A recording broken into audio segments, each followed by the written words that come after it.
Hello everyone, this is part 70 of What If Naruto Had Two Bloodlines, and I hope you guys enjoy this video and to like, to subscribe, to share, and check out the playlist, to see more comment down below. Now let's start the intro. They call me a god. They call me a god. They call me a god. Join my membership, the perks are great. It's in the description. Be sure to like and subscribe, it gives me more motivation. Enjoy. Tsunade had to get out of the office. She couldn't get any work done because, even though she wouldn't admit it, she was greatly worried about Jiraiya.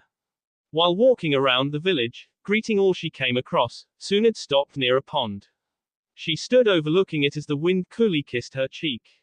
Just then, a sudden splash caught her attention. She looked to see a small frog making its way to land. As it exited the water, it stopped near where she stood and let out a light croak. Tsunade couldn't take her eyes off of it. In a way, it reminded her of Jiraiya. Tsunade stood still in hopes of not scaring it away so that she could carefully watch it. She was surprised when it suddenly leapt back into the pond. The reason became evident as a bird swooped down, narrowly missing snatching up the amphibian. Tsunade's eyes shifted to the pond as the frog splashed down. The water spread, slowly spreading across the way. Tsunade couldn't believe it, but she could swear that she could see Jiraiya's smiling face in the water. Was this a sign? Her eyes widened as yet another amphibian exploded from the pond. The Uchiha hideout. The brothers meet at the Uchiha hideout, prepared for their final encounter. Sasuke arrived at the desired meeting place, the Uchiha hideout. There, he found Itachi sitting on a throne. He greeted, it seems that the target has come to the hunter. Itachi, Sasuke snarled. Tell me, little brother, what do you see with that Sharingan you're so proud of? Itachi asked. What do I see, Itachi? With the power I've gained, I see very clearly, ominously, Sasuke responded, your death. Leaf 8-man squad. Naruto thought that he felt something. This momentary distraction costed him as he was once again smacked and bizarrely sent crashing to the ground. Serves ya right. Now, get your head out of your ass. Kiba criticized. He and everyone else were surprised that Naruto hadn't made the usual reaction of either returning the verbal jabs to Kiba or charging Toby once more. Instead, they found him sitting quietly and strangely focusing on something other than the current situation. They watched him carefully as he sat silent for a few minutes, unusual darkness creeping about, and then, he vanished. What happened? Everyone questioned. Naruto, Sakura and Kakashi thought. Naruto found himself, although he didn't realize it at the time, in the Rain Village. He arrived on the scene of what looked like a horrible event. He was in shock at the appearance of the site. Just about everything had been demolished. He searched around the area before the smell of blood caught his attention.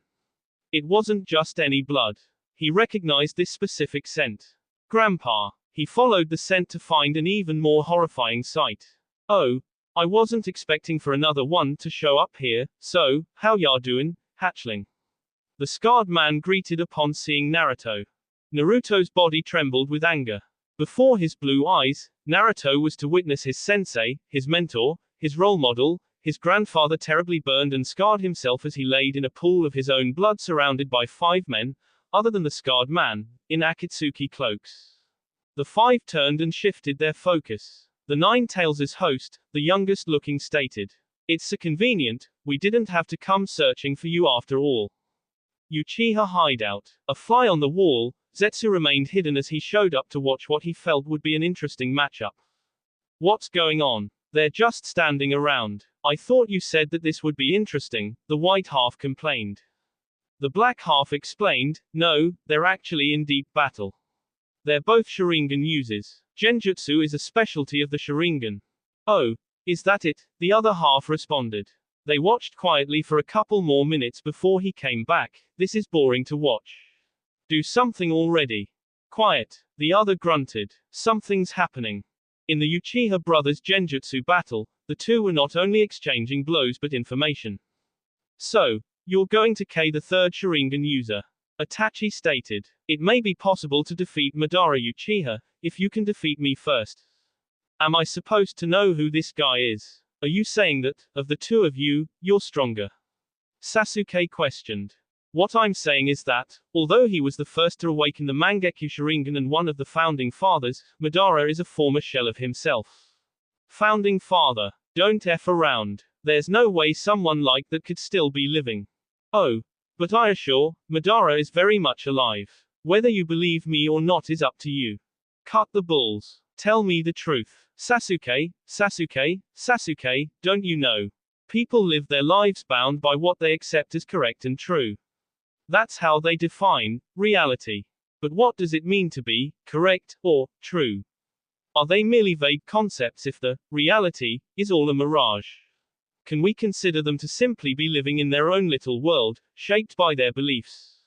Just what are you getting at? Like the way you just decided that I was lying when I said that Madara was alive, like the way you believed the way your relationship with anyone was up to this point, especially myself. Sasuke started, I was young, so I believed that that horrible night was nothing more than a nightmare. I wanted to believe it wasn't real, and that I was trapped in someone's cruel genjutsu, but it did happen. That was reality. With Itachi's smirk, Sasuke continued, my eyes are wide open now. My Sharingan sees right through your genjutsu. I'll definitely KO you. Itachi scoffed, how familiar, you get angry and shout threats at me, although, I suppose that they aren't just words this time, playtime is over. Itachi's Sharingan changed to that of the Mangekyo Sharingan as he locked them on his little brother. Leaf 8-man squad. What kind of game should we play now, Leaf peoples? Toby bizarrely asked. Where's Naruto? Hinata questioned. What is that knucklehead thinking disappearing at a time like this? Where did he go? Kiba followed. It shouldn't be a shock that he's so unpredictable, Shino reasoned. I get it, but you'd think he'd at least give us a heads up or something. We are on his side after all, Kiba said. We don't have time to worry about Naruto at this time. Kakashi mentioned. But I'm sure he's fine. Right now, we have our own problems. If we're going to follow our objective to get to Sasuke, we have to get by this guy first. Right. Team 8 focused. What are you doing, Naruto? Sakura wondered. Rain Village. Naruto grinded his teeth as he angrily stared into everyone's strange eyes. He was about to lose it until he heard a few coughs from the fallen Jiraiya. What did you allow to happen to you this time, ya crazy old perv? Jiraiya was unresponsive. The only other sign that he was still alive was his back momentarily going up and down. He was at least breathing. Naruto's gaze shifted back to the surrounding enemies as the same guy said, now, come to us. He placed his hand out, and Naruto felt a strange sensation. It was as if some force was drawing him towards the Akatsuki. Naruto acted quickly and wrapped his tails around whatever structure was closest to resist. It worked temporarily, but it felt like Naruto's tails were painfully being removed from his body. To counter, Naruto sped out an exposed pipe and threw it ahead of him. The Akatsuki pulling him closer stopped and Naruto retreated to what could be a safer distance. Naruto's face turned up. He wanted to take these guys out, but he was also concerned for his grandfather. If things got any worse, he could be used against him, or worse. Naruto had made up his mind. The most important thing at the moment was Leaf 8-man squad. The squad failed miserably at capturing the elusive enigma that is, Toby. Even Yamato wasn't able to subdue him with the use of his wood jutsu. We don't have time for this, Kakashi commented. Damn straight. Sasuke's so close, Sakura added. Shino then said, and we need to stay on his trail. Kiba looked over to him and said, that's right, you weren't with us last time, Shino. You've been G-sing about it for so long, you'd better work twice as hard. Leave it to me, Shino stated as he threw up his arms. More bonds, huh? Sai said to himself. Uchiha hideout. Itachi changed from the usual Sharingan to the Mangekyo Sharingan. Sasuke boldly looked into his brother's eyes with a smirk on his face, no fear evident of knowing exactly what could happen. Itachi then went on to say, the Mangekyo Sharingan has a unique characteristic. From the way it is awakened, the eyes begin a slow and painful descent into darkness. If you were to gain these eyes, then a word of caution. The pace is quickened the more these eyes are used, to the point that it loses its light. Sasuke understood what Itachi was saying. Overuse of the Mangekyo Sharingan would end in its user eventually going blind. He then asked, tell me more about this Madara. Madara, ha, you're as confident as ever. Very well then. Madara was a man whose eyes once tamed the nine tails and controlled it like a pet. During the he was my accomplice and my teacher, and, so far, he's the only person to learn the Sharingan's final secret. An invincible immortal. That is who Madara Uchiha is. But you were just saying. Yes, earlier I was saying that Madara was a shell and he is. Then, how can you be better? What's this secret of the Sharingan? There's more than just controlling the nine tails. As for why I'm stronger, I'll tell you a little story, Itachi stated, ignoring his blurred vision. The story of our clan's history, long before our time, one of Madara and his younger brother. The look in Itachi's eyes intensified as Sasuke was whisked away into another genjutsu. He was shown the image of two young Uchiha males sparring. He was then shown awakening their Mangekyo Sharingan, and, finally, an image that Itachi stressed greatly, the gruesome and forceful removal of Madara's younger brothers, Izuna, eyes in search of a new source of light that would never be extinguished, the eternal Mangekyo Sharingan. By changing hosts, the younger brother's eyes found an inextinguishable light. But that was only half of the story. The transplant gave birth to a new eye technique. Obviously, this exchange could only be done between clansmen. Fathers, brothers, and fellow clansmen said one another for this cause, but simply gaining another's eyes didn't mean that this power would be gained by everyone. Many SS piled up over the course of our clan's history. Because Madara was the only one to achieve this power, he helped the clan to easily dominate every shinobi clan the Uchiha encountered.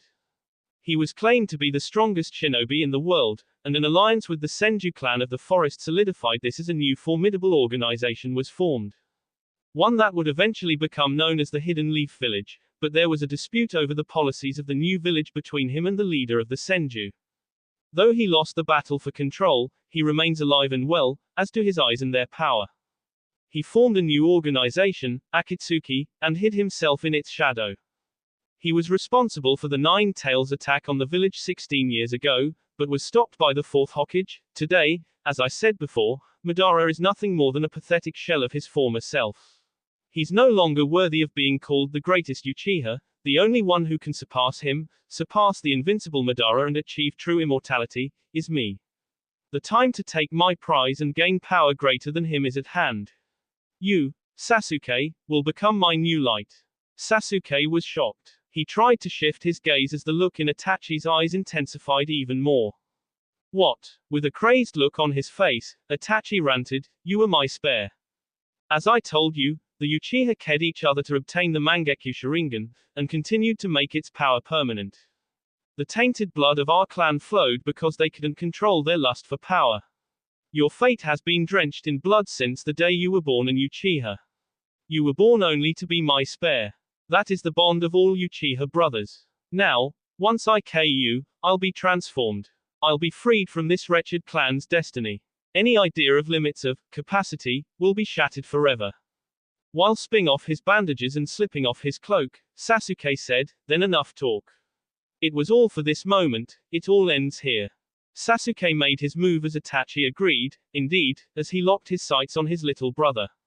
Rain Village. Multi-shadow clone jutsu. Seeing that they were surrounded, the scarred man commented, "Oh, so this brat can pull off such a feat." Naruto wasted no time and attacked. The guys in the Akatsuki robes expressed no distress as numerous angry Narutos closed in on them. With little effort, a few missiles here and a few unusual techniques there, the attacking mob had been fully silenced. As the smoke cleared and the dust settled, the scarred man commented, "Well, what an interesting little guy." The 5 remaining members of Pain were intrigued to find that the host they were after had escaped, but he also slipped away with Jiraiya. "We have to find them. If our secret gets out, it could prove most troublesome." The 5 looked up to the scarred man, but he turned them down. Because he found the entire thing very interesting, they would have to find the 2 on their own. They scattered and began to thoroughly search the area and moved onto a part of the village. As they did this, the scarred man sat back with a smirk on his face. He stood up, stretched and leapt away on his own. Uchiha hideout. The ground was littered with shuriken and kunai. While Itachi was trying to catch his breath after their exchange, Sasuke charged. He quickly pulled his sword, but Itachi stopped him by grabbing his wrist. He suddenly pulled a kunai from his sleeve but was stopped in a similar fashion. Sasuke was surprised by the appearance of another Itachi. It leapt over, kunai in hand, and moved into Sasuke in the back. Another twist in the battle, a snake sprung from his shoulder and latched onto the free Itachi. The flinch from this caused Sasuke to focus on him. He summoned a large shuriken and hurled it at him. Unable to retreat, Itachi tried to block it, but it cut right through his defense with the help of Sasuke's electrical current. Victory was his, or so he thought. As the shuriken sped through Itachi, Sasuke was taken aback as he exploded into feathers and crows. Sasuke tried to quickly return focus to the other Itachi but was met with a vicious double punch to his gut. He crashed into the back wall and was pinned to it by Itachi. He activated his Chidori but received another punch to the gut from a second Itachi. This put a stop to his attempt. At this point, Itachi got in close, saying, "Forgive me, Sasuke." Rain Village. Naruto had hidden himself and his master. He controlled his breathing in hopes of erasing their presence. It had been successful thus far. Any of the Akatsuki that had come around hadn't shown any sign that they had discovered their location. With the coast temporarily clear at the moment, Naruto quietly said, "We gotta get out of here while we can." He reached for his grandfather but stopped as he felt a familiar chakra signature quickly approach. He grabbed Jiraiya and dove out of the dark hiding place as it crashed. He was surprised to see that he had been found by the scarred man when he felt that he had actually done a good job at evading detection. It couldn't be helped now. "We gotta go." As Naruto tried to get his grandfather and himself out of danger, he was suddenly hit in the arm by a kunai. He reacted by grunting from the sudden sharp pain and dropped Jiraiya as he reached to yank it out. He tried to apply pressure to the bleeding wound but was attacked. He evaded an earth-quaking punch and had to keep it up as the furious flurries continued flying. Naruto tried to avoid these heavy blows at all cost but was soon overwhelmed. Because Naruto was more concerned with the well-being of his grandfather, he was being dominated by the heavy hitter. He would have to do something quick if he didn't want this to be the end of both his master and himself. Through the punishment, Naruto focused his mind. He ignored what pain he could as he gathered his chakra. He had to do it just right if he hoped to succeed. As he was getting the pounding of his life, Naruto could swear that he had heard something crack. This gave him an even bigger opening that the scarred man capitalized on. With one more powerful blow, Naruto was knocked off his feet and fell onto Jiraiya's frame. This proved to be lucky. Naruto's hair blackened and the two disappeared. Seeing this firsthand, the scarred man stated, "So that's how it is, there was one left. Never thought I'd see anything from that clan again." The remaining members of Pain appeared, asking, "What happened to the Nine Tails' host?" "He seems to have escaped," Conan revealed, floating down to them. The scarred man folded his arms. "Well, if you were watching, it wouldn't have hurt to lend a hand." "Well, I figured that you would be able to handle things on your own. You often boast how capable you are," she retorted. "And I am, but that kid is a handful." He turned to Pain, flashing a smile, saying, "Good luck." Leaf 8-man squad. Shino had thrown out his arms and his sleeves opened. From them, and any opening of his clothing, exploded a massive swarm of bugs. "EWW, that's just disgusting. You're from the Aberrane clan." Born into one of the Leaf's famous clans, I inherited this technique, hidden jutsu, insect sphere. Shino's destruction bugs spread out and attacked Toby. He continued to evade them for as long as he could, but, eventually, he was surrounded and engulfed by a chakra-hungry agitating swarm of bugs. "I'll finish this. Why? Not only am I a part of the mission, but I must make up for not being there last time, as well." Kiba groaned, "You're still pissed about that." As she watched, Sakura thought, "The bugs are swallowing him up. I can't believe that he can actually control all those tiny insects." "So, how is it?" Kakashi asked. Shino mentioned that his swarm was definitely taking chakra from the enemy and Hinata revealed that she could see his heat signature within the swarm. Yamato then took the opportunity to ready an attack. As he was about to follow through, the group of Leaf Shinobi were shocked by the sudden appearance of Naruto and Jiraiya. "Naruto!" Sakura and Hinata called out. Sakura got a Kamaru to carry her as she and Hinata rushed to the two. "What happened?" Naruto winced as he slid off of his grandfather's back. He asked the two to help him as he was still breathing. Sakura leapt off Akamaru's back and checked Jiraiya's condition. From this, Hinata focused on Naruto's condition. She found that he had a few broken ribs and got to it. While these two did what they could, Shino informed, "We lost him." Looking at the scene, Shino's bugs seemed confused. They had definitely lost their target and scoured to find him. How can this be? Could it have been a teleportation jutsu? Yamato wondered. No, Shino replied. Teleportation is merely high-speed movement. My bugs still would have been able to follow. Once he became the target and they began absorbing his chakra, they wouldn't let him escape. Kakashi began to think, which means, he used a space-time ninjutsu in that situation. That can't be possible. He made no seals, had no summoning tattoos, but still managed to get away.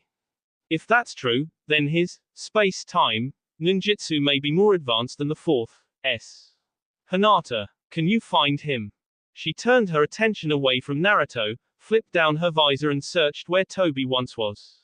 She found and relayed that she found no heat signature where she searched. Naruto slipped up beside her and weakly pointed out, "He's up there." Found? Toby mocked. "Oh, hello, there. You won't get away," Kiba shouted as he attacked. He tried to drill Toby but only hit the tree. This wouldn't stop him, however. He continued the pressure in hopes of the enemy making a mistake. Seeing how hopeless it seemed, Naruto had a sinking feeling. While still wearing one of Hinata's chakra halos, Naruto stood up, getting everyone's attention, other than Kiba and Toby. He bit his thumbs and wiped the blood on the opposite hand and did the same to the other. He went through the seals for the summoning jutsu. A thick cloud of smoke filled the area. As it faded, two creatures could be seen. Their features started to become more visible. Are those? Kiba began in disbelief as he finally stopped. As it could now be clearly seen, so could their features. They each had 3 clawed toes on both hind and front feet, where one was separated like a thumb on each front. They had jagged teeth jutting from their mouths and long snouts, which one blew smoke from its nostrils. On top of their heads were a couple of crowns of 4 to 5 long, pointy horns. One had golden-colored eyes and the other had red. Over their large boss, there were scales from the tip of its snout to the tip of their long, thick tails to the tip of their large wings, other than the dark wing membranes. All in all, they were dragons, Sakura noted. The black one turned back to Naruto. "Yo, Naruto, it's been a while. What's up? Since you summoned us, I'm sure you're gonna pay us for our time, right?" he asked. It talks. A few of the Leaf Shinobi were dumbfounded. They had never seen anything like this before. "This is why Grandpa doesn't like summoning you dragons. It's all about money and materials with you," Naruto said as he took the time to summon another dragon. This one was about the size of a large house cat. It was ecstatic to see him. "Naruto. I'm so happy that you summoned me. So, what did you call me for? Is it to play, or maybe, you finally need my help for a mission, other than being a decoy?" the hyper little dragon trilled as it fluttered about. When he could finally get a word in, he told the dragons, "I need you to take her back to the Leaf Village." He placed Sakura on one of the larger dragons' back. He looked to the little one and told him that he needed him to go on ahead, so as to not cause alarm. The last thing he said was, "I also need you to take my grandpa back," he said in a sullen tone. The dragon with long eyelashes watched as Naruto secured Jiraiya's body to her back. Upon him finishing, she nodded and gently said, "I understand." Naruto then turned to Hinata and asked if she could go along. "Sakura told me that you were a great medic nin. If there's any chance that my grandpa can be saved, I want to take it. I don't want to lose him, and I'm sure Yuki is the same." Hinata nodded as she understood. She climbed on the dragon's back and began what she could to restore the living legend's life. Watching the other dragons take off first, Sakura tried to protest this. "Don't do this, I have to." "Sakura," Naruto sternly cut her off. "I know that I won't be of much use in my condition, but still." She tried, but since you know this, you also know that you could be a burden to the team. I'm sure you don't want that, Kakashi reasoned. She choked back her tears, but I. "Don't worry, you'll be able to see him again," Naruto assured her. She went silent. The dragon took this opportunity to finally get going. As he got higher than the tree line, a single tear from Sakura dropped to the ground before Naruto. As she was on her way back to the Leaf Village, Sakura hoped, I hope that, no, I know that I'll see you again, Sasuke. Uchiha hideout. Sasuke was being forcibly pinned to the wall by Itachi, fully pressing his body to his. Itachi apologized, sorry little brother, I need your eyes, in order to bring forth my reality. He then proceeded to slowly and painfully pluck out Sasuke's eyes, saying, I warned you. Without the Mangekyo Sharingan, you don't stand a chance. Sasuke couldn't believe it. His Sharingan had been removed and he was powerless to stop it. What was stopping it from happening again?